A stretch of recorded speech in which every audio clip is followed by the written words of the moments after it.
पत्थर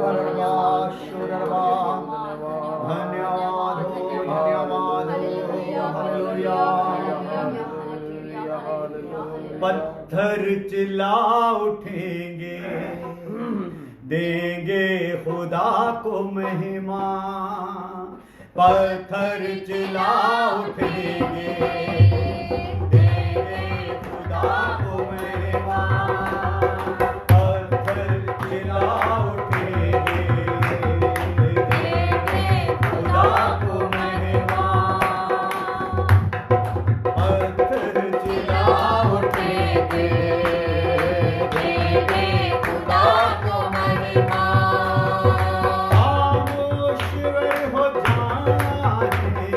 खामोश गरी हो जाए सारी ज़मीन के इंसान। पत्थर चिल्ला उठेंगे, देंगे खुदा को महिमा। पत्थर चिल्ला उठेंगे, देंगे खुदा को महिमा। आमीन खुदा है मेरा, कहता जो करता पूरा। आमीन खुदा है मेरा, कहता जो करता पूरा। कामिल कलाम वो है, रखता न कुछ अधूरा। कामिल कलाम वो है, रखता न कुछ अधूरा। रखता न कुछ अधूरा, रखता न कुछ अधूरा। चल जाए घर ज़मीन भी, उसका वचन टलेगा। चल जाए घर ज़मीन भी, उसका वचन टलेगा।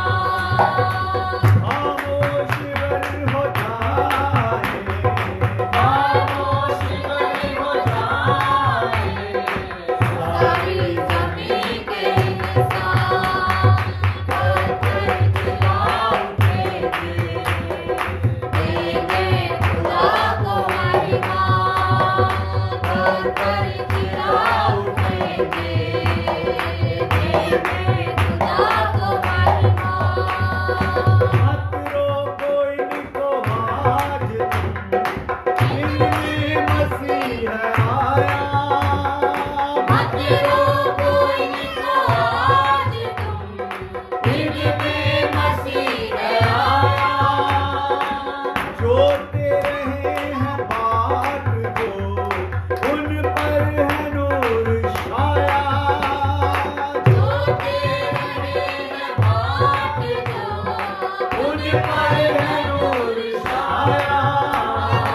उन पर है नूर छाया, उन पर है नूर छाया। होसना कहने दो इनको, करने दो पूरे अरमान। होसना कहने दो इनको, करने दो पूरे खामोश गरी हो जाए, खामोश गरी हो जाए सारी ज़मीन के इंसान। पत्थर चिल्ला उठेंगे, देंगे खुदा को महिमा। पत्थर चिल्ला उठेंगे, देंगे खुदा को महिमा। पत्थर चिल्ला उठेंगे, देंगे खुदा को महिमा। देंगे खुदा को महिमा, देंगे खुदा को महिमा। Hallelujah, hallelujah, hallelujah, hallelujah. प्रभु धन्यवाद करते हैं आज के दिन के लिए, समय के लिए। खुदावन जब तेरे चरणों में बैठे हैं दूसरी बार शाम को, खुदावन कि तुझे और अच्छे से जाने प्रभु, तेरे वचन को सीखें और अपने कमियों को देखें और दूर करें प्रभु। आत्मा के द्वारा हमारी मदद करो, पवित्र आत्मा मदद करो। तीसरे स्वर से वचन का प्रकाश करो खुदावंद, और अपना जलाल जार करो। जो बैठ गए हैं उनके लिए धन्यवाद हो, बाकी सबको भी तेरा पवित्र आत्मा बैठाए, सिखाए, और खुदावंद तेरे दूत रखवाली करें खुदावंद। जहाँ तक भी तेरे वचन की आवाज़ जाए, तेरे वचन जाए खुदावंद, तेरे लोग खुदावंद तेरे जलाल को पहन लें, और प्रभु अपने पापों से तौबा कर दें खुदावंद, रहम करना प्रभु यीशु मसीह के नाम में, आमीन, हालेलुया। सो खुदावंद खुदा का शुक्र हो, खुदावंद खुदा ने हमें ये मौका दे दिया कि हम प्रभु के वचन को सीखें। तो हम लोग अभी छठी बात देख रहे हैं, हम क्या करें विषय है हमारा, और ये सारा रिकॉर्ड हो चुका है, यूट्यूब पर चढ़ा दिया गया है सारे के सारे विषय। अगर किसी ने को सुनने में प्रॉब्लम हो, नेट में कोई प्रॉब्लम, तो बाद में भी आप लोग वहाँ पे देख सकते हैं अच्छे से, और इसके नोट्स भी तैयार कर सकते हैं। तो पवित्रता के बारे में हमने सुना है, उद्धार के बारे में सुना, अंगीकार के बारे में सुना है, और समर्पण के बारे में सुना, प्रभु की इच्छा को जानने के बारे में सुना, और अभी हम सुन रहे हैं प्रार्थना के विषय में। तो प्रार्थना के विषय में हम लोग देख रहे थे, प्रार्थना प्रभु के साथ बातें करना है, ये अपनी ज़रूरतें जो वचन के अनुसार हैं उनको प्रभु के आगे रखना है। प्रार्थना मनुष्य की आत्मा का परमेश्वर की आत्मा के साथ बातचीत करना है, हालेलुया। और प्रार्थना में 4 बातें होनी चाहिए, 4 बातें जरूरी हैं। वो क्या है? नंबर 1 प्रार्थना में आराधना होनी है, नंबर 2 पापों को मानना है, नंबर 3 शुक्रगुजारी होना है, नंबर 4 याचना या विनती होना है। तो अभी प्रार्थना कहाँ करें? हालेलुया। अभी जो पहली बात इसके विषय में सीखेंगे,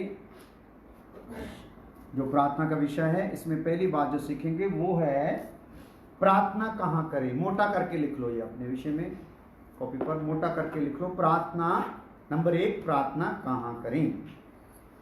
तो इसके लिए आप लिख लो पहली बात, हर जगह। कहाँ करनी है प्रार्थना? हाँ, सवाल हमारा है प्रार्थना कहाँ करें, तो वचन का जवाब क्या है? हर जगह। तो हर जगह प्रार्थना करनी चाहिए। देखो, हर जगह को हाईलाइट करके उसके आगे लिख दो, हर जगह प्रार्थना करनी चाहिए। तो पहला तीमुथियुस 2 अध्याय इसका 8 है, पढ़ते हैं। हालेलुया। पहले सेशन में, सुबह के सेशन में हमने बहुत गहराई से इन वचनों को सुना है। तो आप जो अगर कोई रह गए हैं सुनने वाले, तो यूट्यूब पे जाकर या फेसबुक पर पिछले पाठ को सुन सकते हैं। 2:8 पहला तीमुथियुस 2:8। प्रार्थना कहाँ करें, उसमें पहली बात है, इसलिए मैं चाहता हूँ हाँ, कि हर जगह पुरुष बिना क्रोध हाँ, और विवाद के पवित्र हाथों को उठाकर, बिना क्रोध और विवाद के पवित्र हाथों को उठाकर प्रार्थना किया करें। हालेलुया। हालेलुया। तो जवाब एक तो है कि हर जगह प्रार्थना करें। हम सोचते हैं कोई स्पेशली जगह होनी चाहिए प्रार्थना के लिए, ऐसा नहीं है। क्या करें? हर जगह पे प्रार्थना करनी है। हालेलुया। हालेलुया। हर जगह प्रार्थना करने की हमारा एक अभ्यास भी होना जरूरी है। तो दूसरी बात है कोठरी में। कहाँ प्रार्थना करें? कोठरी में या अपने कमरे में। हर प्रार्थना में एक विषय है, कोठरी में क्या बोलना है और हर जगह में जाके क्या प्रार्थना के हमारे शब्द होने हैं, तो वो सीखना है हम सबको। तो कोठरी में करें मतलब अकेले में करें, अकेले में कमरे में बैठकर करें। तो इसके लिए मत्ती 6:6 पढ़ते हैं हम लोग। मत्ती की इंजील 6 अध्याय उसका 6 आयत। परंतु जब तू प्रार्थना करे, हाँ जी, तो अपनी कोठरी में जा। परंतु जब तू प्रार्थना करे तो कहाँ जा? कोठरी अपनी कोठरी में जा, और द्वार बंद करके अपने पिता से, हाँ, जो गुप्त में है, हाँ, प्रार्थना कर। तब तेरा पिता जो गुप्त में देखता है, तुझे प्रतिफल देगा। तेरा पिता जो गुप्त में देखता है तुझे क्या देगा? वो प्रतिफल देगा। हालेलुया। हालेलुया। तो तीसरी बात, चर्च में प्रार्थना करें। तीसरी बात क्या है? पहली है हर जगह, दूसरी है कोठरी में, कमरे में, तीसरी है चर्च में। तो लूका 18:10, लूका 18 अध्याय उसका 10 है। 2 पुरुष मंदिर में प्रार्थना करने के लिए गए। हाँ, एक फरीसी था, हाँ जी, और दूसरा चुंगी लेने वाला। हाँ, 2 पुरुष कहां पर गए प्रार्थना करने? मंदिर में गए। मंदिर में चर्च। हालेलुया। तो प्रार्थना चर्च में भी होनी है। इसके लिए जबूर 26:12 भी पढ़नी है। 26:12।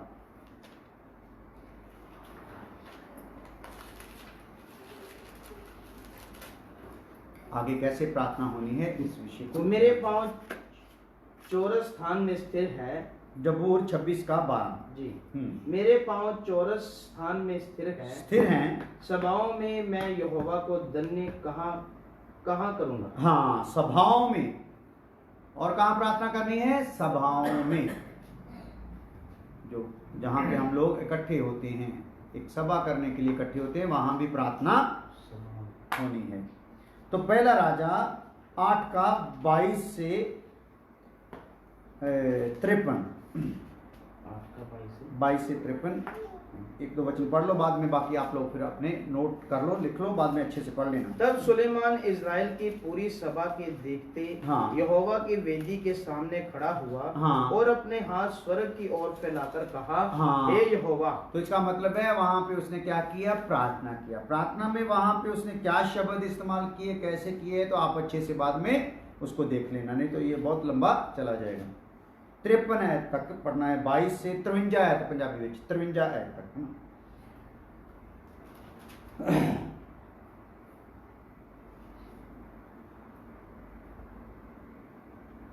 अभी यहां पे लिख लो, निजी प्रार्थना गुप्त स्थानों में की जानी चाहिए।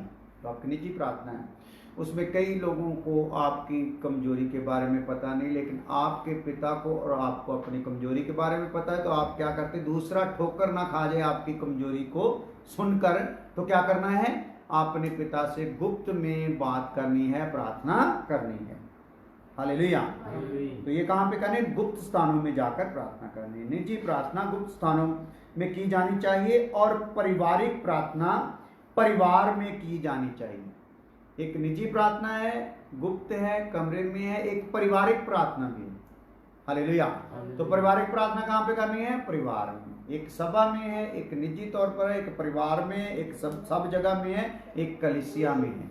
हालेलुया। तो इस प्रकार से प्रार्थना करने के लिए हमको बोला गया है। हमारा सवाल था प्रार्थना कहाँ करें, पहली बात। तो दूसरी बात है प्रार्थना कब करें, ये भी मोटा करके लिख लो। तो आप जब जो भाई बहन नोट्स तैयार कर रहे हैं, जो अपनी कॉपी पर रजिस्टर पर लिख रहे हैं, मैंने उनको बोला था 3 पेन ले लेना, एक लाल, एक नीला, एक काला।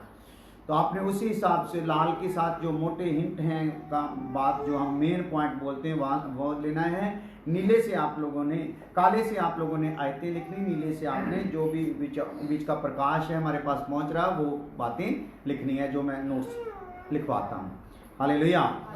तो इसमें कौन सी बात हाईलाइट होती है, जो मेन बात होती है, जैसे भी प्रार्थना है कहाँ करें, वो हाईलाइट हो गया, मोटा करके लिख लिया।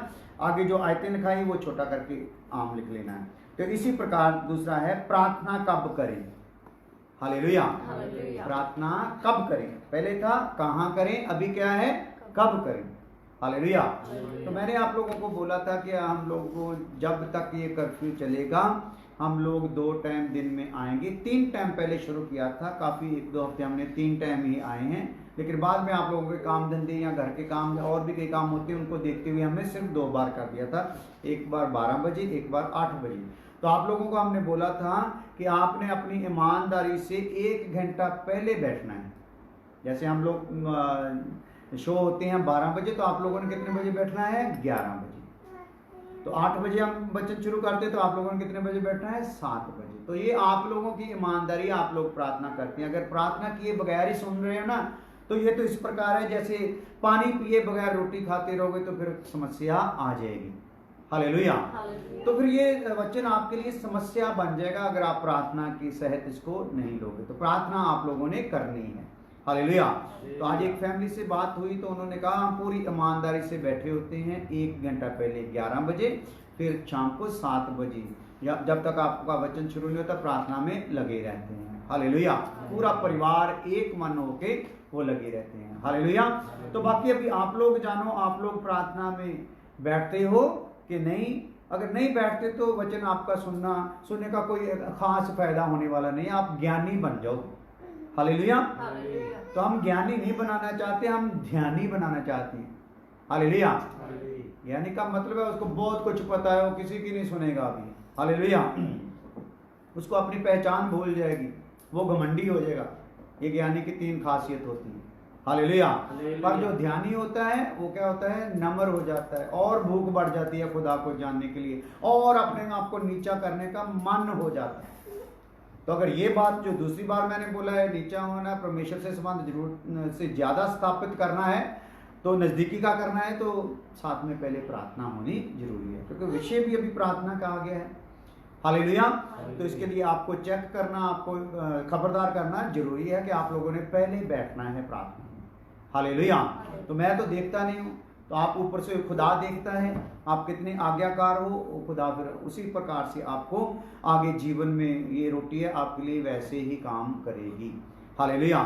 तो मैं अपने कलीसिया में काफ़ी बार बताता रहता हूँ, मेरा ख्याल फेसबुक पर भी काफ़ी बार या यूट्यूब पर भी काफ़ी बार बताया होगा, देशों विदेशों में भी, कि जब हम ये आत्मिक भोजन खाते हैं ना, ये दूध पीते हैं, तो कुछ लोग तो दूध पीते हैं पुत्र बन के।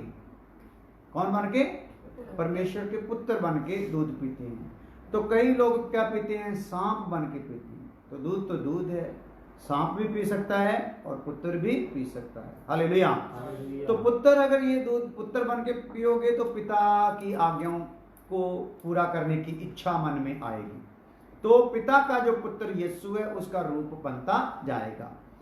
तो अगर सांप बनकर ये पियोगे तो समझ लो एक दिन डंक तैयार हो रहा है दिन प्रतिदिन। हालेलुया।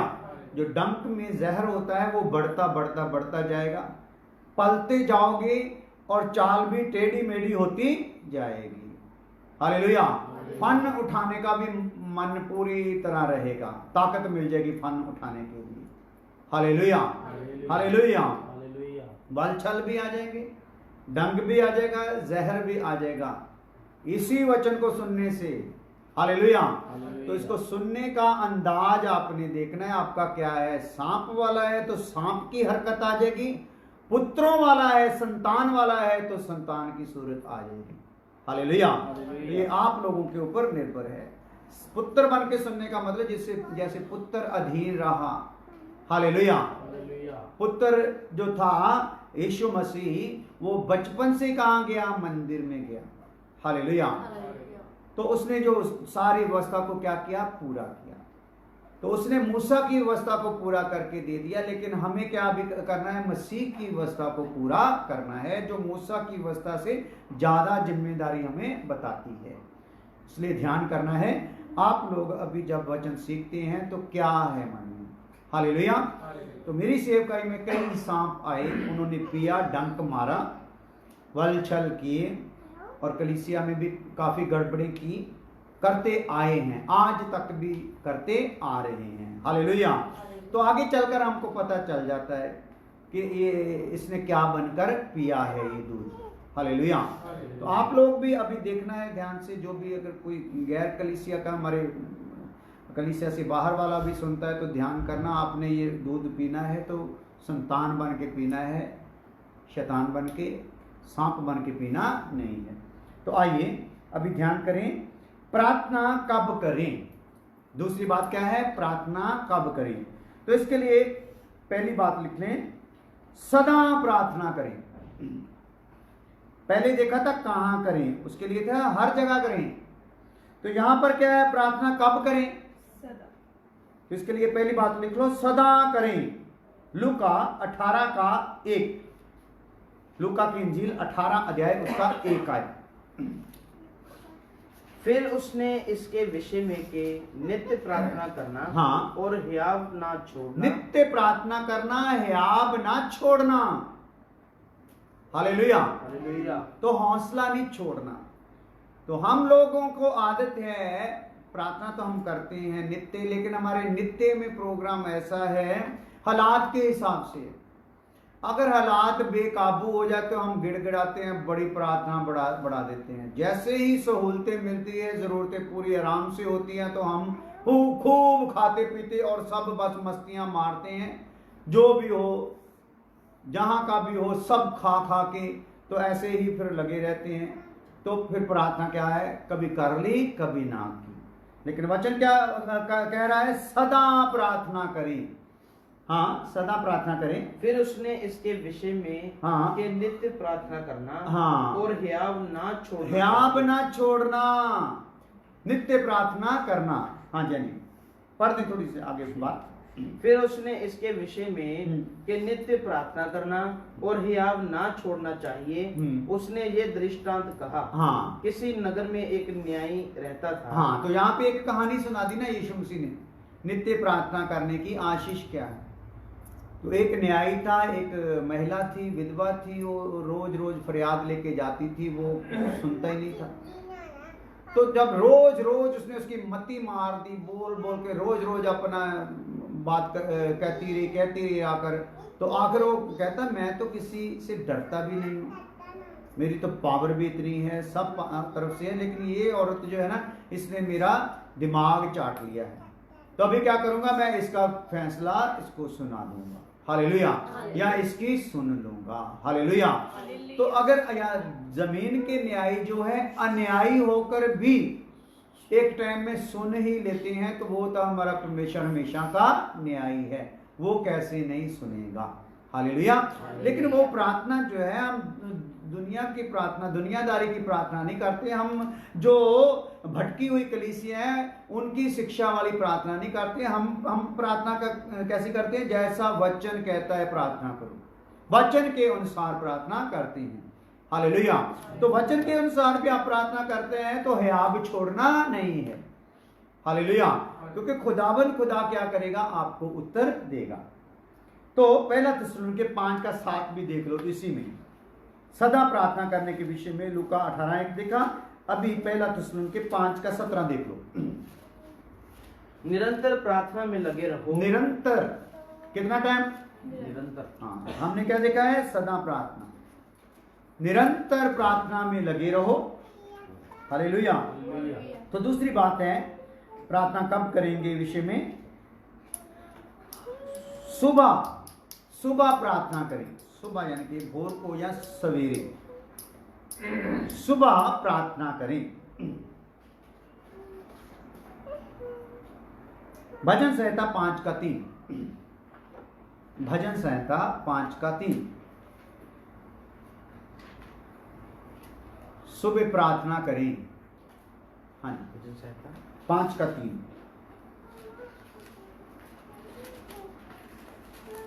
कुर्सी से निकाला करो, किसी और को भी मिल जाता है तो पढ़ दिया करो भाई।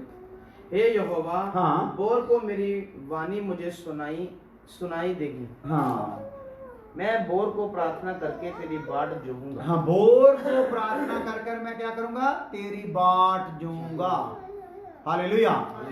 तो सुबह की प्रार्थना में क्या करना है, बाट जोने के लिए प्रार्थना करनी है। तो सुबह प्रार्थना करनी है, सदा प्रार्थना करनी है, सुबह प्रार्थना करनी है।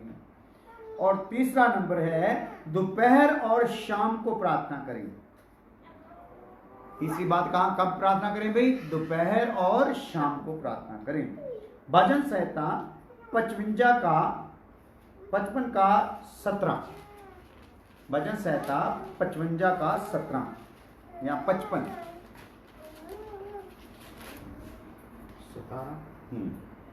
सांझ को, भोर को, दोपहर को, तीनों पहर में दुहाई दूंगा। सांझ को, भोर को, दोपहर को, तीनों टाइम में क्या करूंगा, दुहाई दूंगा और कराहता रहूंगा, और वह मेरा शब्द सुन लेगा। वह मेरा क्या कर लेगा, शब्द सुन लेगा। तो चौथी बात है, प्रतिदिन प्रार्थना करें। कितना टाइम, हाँ, सुबह करें, शाम को करें, दोपहर को करें, और किस टाइम को करें, प्रतिदिन प्रार्थना। भजन संहिता 86:3, भजन संहिता 86 का 3। हे प्रभु, हाँ जी, मुझ पर अनुग्रह कर। हे प्रभु मुझ पर अनुग्रह कर, क्योंकि मैं तुझी को लगातार पुकारता रहूंगा। मैं तुझी को लगातार पुकारता रहूंगा या प्रतिदिन पुकारता रहूंगा। 5वीं बात, दिन और रात प्रार्थना करें। कौन कौन के टाइम? दिन और रात। हाँ, दिन में भी करें और रात को भी करें। चाहे पूरा दिन करें चाहे पूरा रात करें, आपके काम के हिसाब से है, आपके प्रभु से संबंध के हिसाब से है, लेकिन प्रार्थना करें। जबूर भजन संहिता 88 का 3। भजन संहिता 88 का 3। 5वीं बात, दिन और रात प्रार्थना करें। क्योंकि मेरा प्राण क्लेश से भरा हुआ है। हाँ, और मेरा प्राण अधोलोक के निकट पहुंचा है। हाँ, हालेलुया। हालेलुया। 88 का 3 हाँ जी, भजन संहिता। तो इसके लिए दानियल 6 का 10 भी पढ़ लें। 6 का 10। जब दानियल को मालूम हुआ हाँ, कि उस पत्र पर हस्ताक्षर किया गया है, हाँ, तब वह अपने घर में गया, हाँ, जिसकी उपरोठी कोठरी की खिड़कियां यरूशलेम की ओर हाँ, खुली रहती थी। हाँ, और अपनी रीति के अनुसार, हाँ, जैसा वह दिन में 3 बार हाँ, अपने परमेश्वर के सामने हाँ, घुटने टेककर प्रार्थना और धन्यवाद करता था, हाँ, वैसा ही तब भी करता रहा। हालेलुया। हालेलुया। तो अभी तीसरी बात इसमें देखते हैं। पहले हमने देख लिया है प्रार्थना कहाँ करें, फिर देखा है प्रार्थना कब करें। अभी देखेंगे प्रार्थना के विषय। प्रार्थना में हम किस बात के लिए प्रार्थना करनी है। हालेलुया। हालेलुया। तो ये सिस्टम से आपको सब मिल जाएगा वचन, तो आपने इसी हिसाब से आगे अपना शेड्यूल बना लेना है। प्रार्थना कैसे करें, किस विषय, प्रार्थना के विषय। तीसरी बात मोटा करके लिख लो, प्रार्थना के विषय।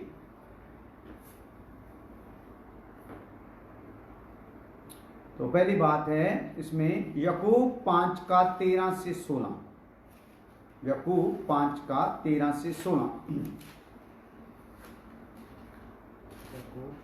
प्रार्थना के विषय भी होने चाहिए ना हमारे पास। तो जैसे मैं यहाँ पे थोड़ा ध्यान देना बात को, आयतें काफ़ी आपको लिखवा दी है। थोड़ी बात करते हैं कि जैसे हमारे जो भी हम बिजनेस करते हैं, कारोबार करते हैं, तो उसके शेड्यूल होते हैं, उसके एक हिस्से होते हैं। मैंने सुबह उठना है, 6 बजे उठना है मान लो, तो मैंने फिर थोड़ा कसरत करनी, कुछ भी करना है, उसके बाद फिर नाश्ता करना है, फिर 7:30 बजे अपने काम के लिए निकल जाना है, 8 बजे पूरे काम पर पहुंचना है। हालेलुया। तो काम पर पहुंचना है, तो काम आप क्या करते हो, उस काम के हिसाब से आपने एक पहले प्लान किया होता है कि आज की दिहाड़ी जो लगाना है उसके लिए मटेरियल क्या चाहिए, सामान क्या चाहिए। अगर ऑफिस में हो तो उसमें नोटबुक चाहिए, जहाँ फाइल चाहिए, कुछ भी हो, जो भी है सारा बना के रखते हैं। तो जैसे आप जिस्मानी काम का कोई प्रबंध करके रखते फिर ही वो काम होता है। ऐसे थोड़ी कि आप मान लो 8 बजे आपकी ड्यूटी है तो आप 9, 9:30, 10, 11 बजे भी पहुंच जाओगे। हालेलुया। कैसे तो आप ड्यूटी कर नहीं सकोगे, मालिक क्या कर देगा, निकाल देगा। तो वहां पे पूरा टाइम जो है ड्यूटी का एक टाइम है, टाइम में काम है, काम के प्रबंध है, कैसे कैसे कौन सा कैसा काम करना है, किस मटेरियल को वहां यूज करना, सारा प्लान से ही होता है। तो इसी प्रकार अगर हम अपना आत्मिक एक शेड्यूल भी बना के रखें, हालेलुया, क्योंकि हम एक आत्मिक घर भी बनते जाते हैं ना, तो इस आत्मिक घर के लिए भी साजो सामान है ना, जितना मटेरियल हम दुनियावी तौर पे घर में लगने वाला देखते हैं, ऐसा ही मटेरियल एक आत्मिक तौर पर भी है ना। हालेलुया। तो वो भी मटेरियल होना जरूरी है। तो जब हम प्रार्थना में बैठते हैं तो ये घर की उसारी होती है एक किस्म की। तो जब प्रार्थना करते हैं तो प्रार्थना के विषय हमारे पास होने जरूरी है, मटेरियल होना जरूरी है कि हमने प्रार्थना करनी किस विषय के लिए है। हालेलुया। तो उसके लिए हम देखते हैं याकूब 5 का 13 से 16 आए। यदि तुम में कोई दुखी है, यदि कोई तुम में दुखी है तो वह प्रार्थना करे। वो क्या करे, प्रार्थना करे। यदि आनंदित है, यदि आनंदित है तो वह स्तुति के भजन गाए। स्तुति के भजन गाए। यहाँ फ्री नहीं रहने दिया गया। हालेलुया। हालेलुया। दुखी हैं अभी, हम तो दुखी रहते हैं, हम तो प्रार्थना करते हैं, हम तो दुख में रहते हैं, अपने दुखी में दुख की चिंता ही रहती है, दुख ही बोलते रहते हैं लोगों से। हालेलुया। दुख के लिए दूसरों को बोलते हैं, मैं दुखी हूँ, इसने मेरी पूछा नहीं, उस फलाने ने किया, हमारे रिश्तेदारों ने कुछ किया, ऐसा ऐसा करके। हालेलुया। पर वचन बोलते हैं आपने ऐसा कुछ भी नहीं करना, दुखी हो तो क्या करो, प्रार्थना करो। हालेलुया। तो अगर आनंदित हो फिर भी काम है आत्मिक। हालेलुया। मान लो एक काम आप कर रहे हो, तो काम कर रहे हो तो ईंट आ गया है, तो आपने ईंट लगा दिया, तो ईंट जो था जितना लगाना था लगा दिया, तो मान लो ईंट बाकी अभी आने में थोड़ी देरी हो गई है, तो आप वहां पे क्या कर सकते हो, जो दरवाजे की जगह खड़ी की थी चगाट खड़ी कर दो। हालेलुया। क्योंकि दिहाड़ी तो लगानी है ना, दिहाड़ी के बीच में मान लो ईंट समाप्त हो गई है जो मंगाया था सामान, तो मालिक ने क्या करना है, दिहाड़ी देना है, तो दिहाड़ी का काम वहां करना है, आप फ्री नहीं बैठ सकते हो। हालेलुया। तो दुखी हो तो क्या करो, प्रार्थना करो। आनंदित हो तो फिर भी क्या करो, काम फिर भी दिया गया है, आनंदित हो तो क्या करो, स्तुति के भजन गाओ। हालेलुया। तो कुछ ना कुछ काम वहां पे क्या होना है, होता ही रहना है। हालेलुया। ताकि वो घर उसरना है, ये घर भी उसरना है। अगर आप कहीं पे भी जो जो ड्यूटी आपकी लगी यहाँ पे रुकते जाओगे तो काम अधूरा रह जाएगा, अधूरी दुल्हन नहीं जाएगी, दाग वाली दुल्हन नहीं जाएगी। तो हमने क्या करना है, अपना काम पूरा करना है। हालेलुया। तो दुखी हो प्रार्थना करो, आनंदित हो स्तुति के भजन गाओ। यदि तुम में कोई रोगी है, अगर रोगी है तो कलीसिया के प्राचीनों को बुलाएं, हाँ, और वे प्रभु के नाम। रोगी हो तो ऐसे पड़े नहीं रहना, रोगी ने भी क्या करना है, कलीसिया के प्राचीन एल्डर बुजुर्ग जो कलीसिया में थोड़े मिच्योर हो गए हैं, हालेलुया, जिनको थोड़ा वचन से अगुवाई करना आ गया है और जिनको थोड़ा लीड करना आ गया है, जो कलीसिया में एक दूसरे की खबर ले सकते हैं। Hallelujah, hallelujah. तो जिन पर हाथ रख दिया गया है, जाओ जाके आप लोगों के लिए प्रार्थना करो, उनको तसल्ली दो वचन से। तो उन लोगों को क्या करना है, बुलाना है। हालेलुया। दुखी हो प्रार्थना करो, और अगर आनंदित हो स्तुति के गीत गाओ, बीमार हो तो क्या करो, कलीसिया के बुजुर्गों को बुलाओ और वह प्रभु के नाम से, हाँ, उस पर तेल मलकर। वो क्या करेंगे, प्रभु के नाम से उस पर तेल मलकर उसके लिए क्या करेंगे, प्रार्थना करेंगे। हालेलुया, हालेलुया, प्रार्थना करेंगे। ओके जी, नहीं, हाँ। और विश्वास की प्रार्थना के द्वारा, हाँ, जो प्रार्थना विश्वास की होगी उसके द्वारा क्या होगा, रोगी बच जाएगा, रोगी बच जाएगा, और प्रभु उसको उठाकर खड़ा करेगा। प्रभु उसको क्या करेगा, उठाकर खड़ा करेगा। और यदि उसने पाप भी किए हो, हाँ, हालेलुया, हालेलुया, हालेलुया, हालेलुया। तो रोगी होने का, कलीसिया में अगर कोई रोगी पाया जाता है तो रोगी कई बार कुछ पाप की वजह से भी रोग हो सकता है। हालेलुया। तो हम सबको, कलीसिया वालों को सबको ऐसे नहीं बोलना आप पापी हो इसलिए रोगी। कई बार ऐसी वजह हो सकती है कि आपने कोई पाप कर दिया है, कोई अनजाने में ऐसी भूल हो गई है जिसके कारण आप क्या हो, रोगी हो। तो अगर आकर बुजुर्ग उसको तसल्ली देंगे, वचन सुनाएंगे, प्रार्थना करेंगे, तेल मलेंगे, तो क्या हो जाएगा, रोगी ठीक हो जाएगा। और अगर उसने कोई पाप भी किया हो तो उनकी भी क्षमा हो जाएगी, तो पाप की भी क्या हो जाएगी, क्षमा हो जाएगी। हालेलुया। तो इसके लिए क्या करें, प्रार्थना का विषय हमारे पास होना चाहिए। तो विषय में सबसे पहला विषय क्या है, रोगियों के लिए प्रार्थना करो। हालेलुया। क्या करो, रोगियों के लिए प्रार्थना करो। जो रोगियों की रिक्वेस्ट आपके पास आती है उनके लिए क्या करो, प्रार्थना करो। हालेलुया। लेकिन आप ऐसे प्रार्थना करने वाले रोगियों के लिए नहीं बन जाए जो खाली प्रार्थना पे ही सारी उम्र बिता देते हैं, चलो भी प्रार्थना करते रहते हैं। हालेलुया। या लोगों को लगा ही रोगों को चंगाई के लिए देते हैं, ऐसा नहीं करना।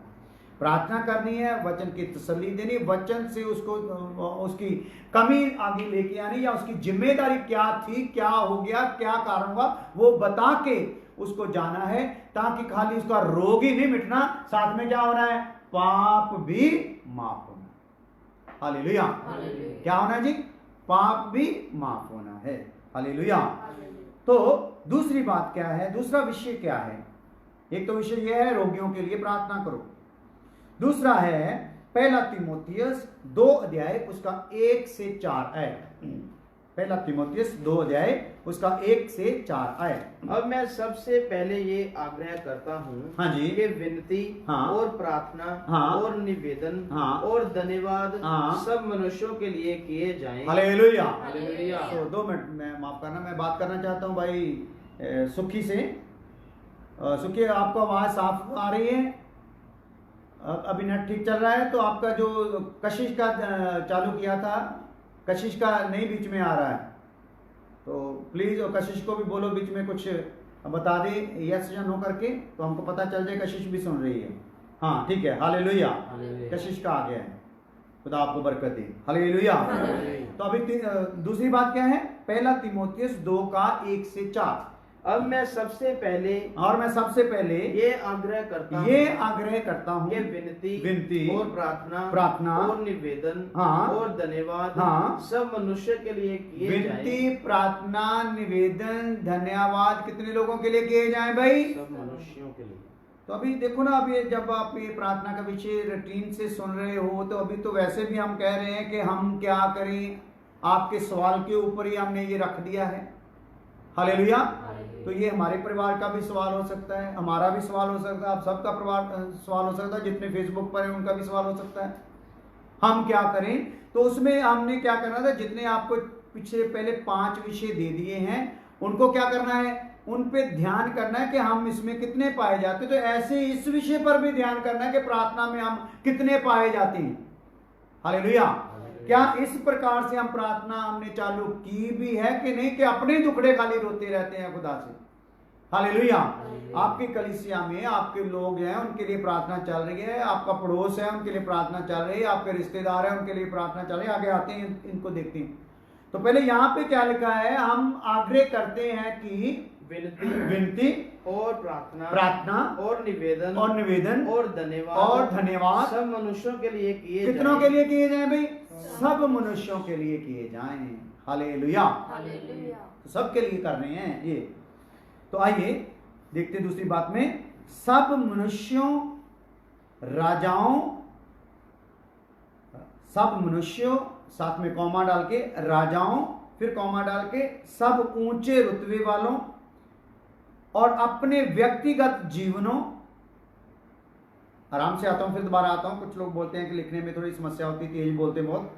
सुन लें, पहले तो हमने रोगियों के लिए प्रार्थना करनी है, हमारा विषय है। दूसरा विषय हमारा क्या है? सब मनुष्यों, राजाओं, सब ऊंचे रुतबे वालों, अपने व्यक्तिगत जीवनों, जो आपका निजी जीवन है, और पापियों की मुक्ति के लिए।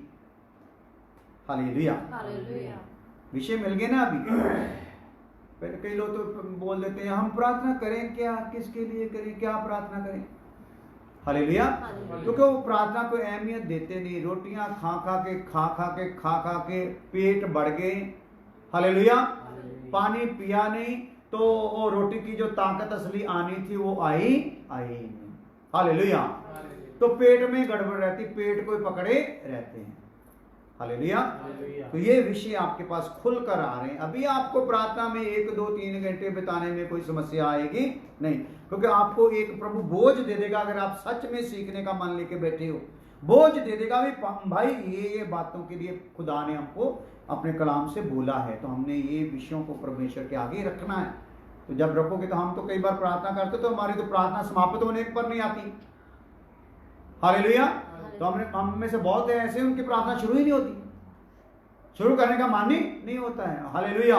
क्योंकि विषय बहुत होते हैं, फिर बहुत ज्यादा स्पीड लेकर हम फिर उन विषयों को क्या करते हैं? पूरा करते हैं। हालेलुया। हालेलुया। इसलिए प्रभु बोझ देगा। आप जब प्रभु से मांगो, प्रभु मुझे प्रार्थना का बोझ दे दो। हालेलुया।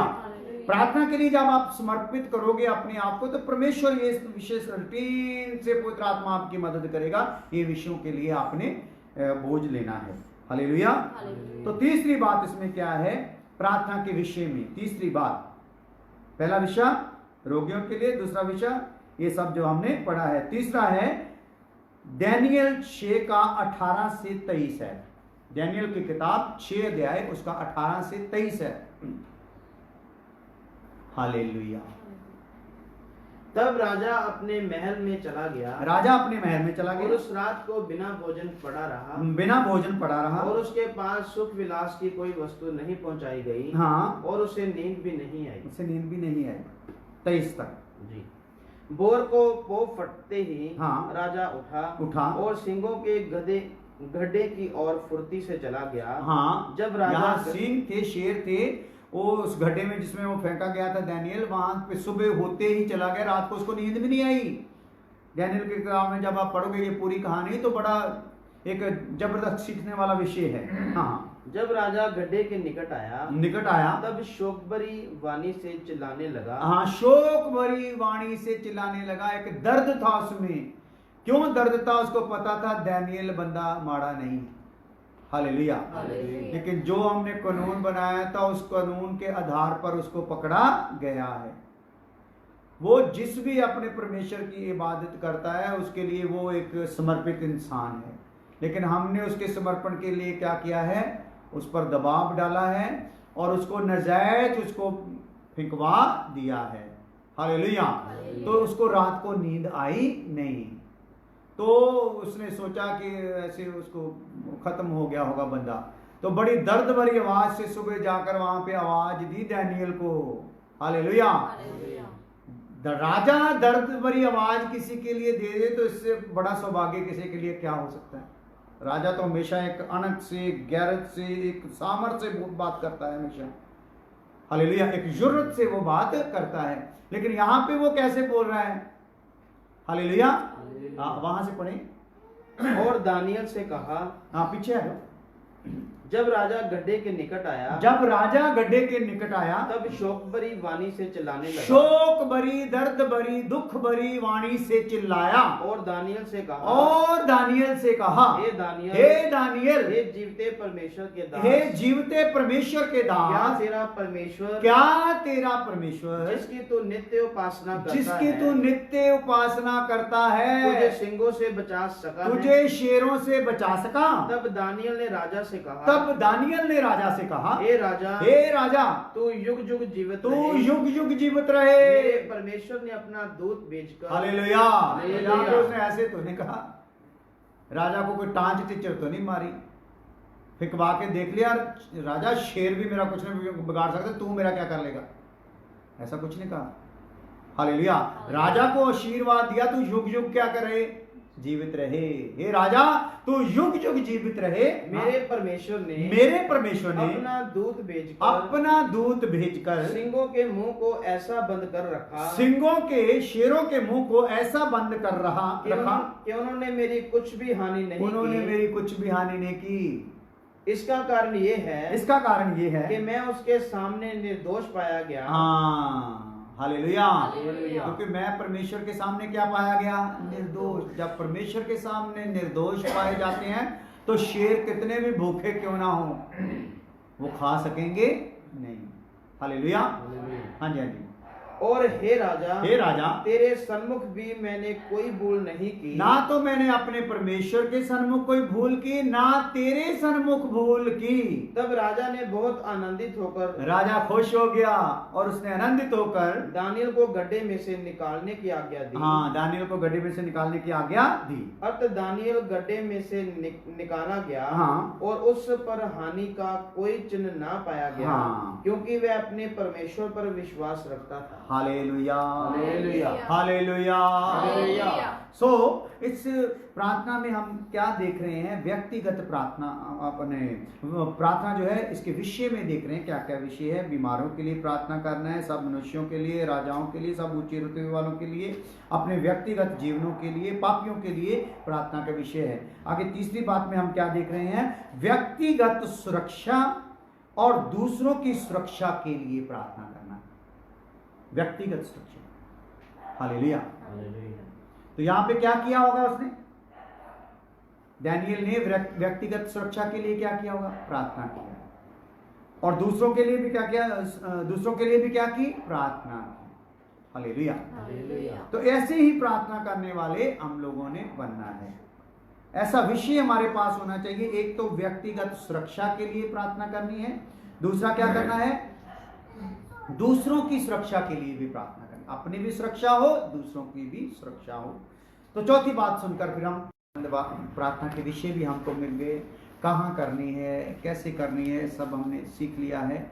इसके अनुसार हम चल सके। खुदावन हम सबको ऐसा समर्पण करने के लिए खुदावन तो बल बख्श दे, बड़ी कृपा कर खुदावंद, तेरे जलाली हाथ में सबको सौंप देते हैं प्रभु यीशु मसीह के नाम में, आमीन। अब हमारे खुदावंद का फजल, बाप की मोहब्बत, पवित्र आत्मा की रफ़ाक़त अब से लेकर हमेशा हमेशा तक सब ईमानदारों मुक़द्दसों के साथ साथ हमेशा तक होती रहे, आमीन।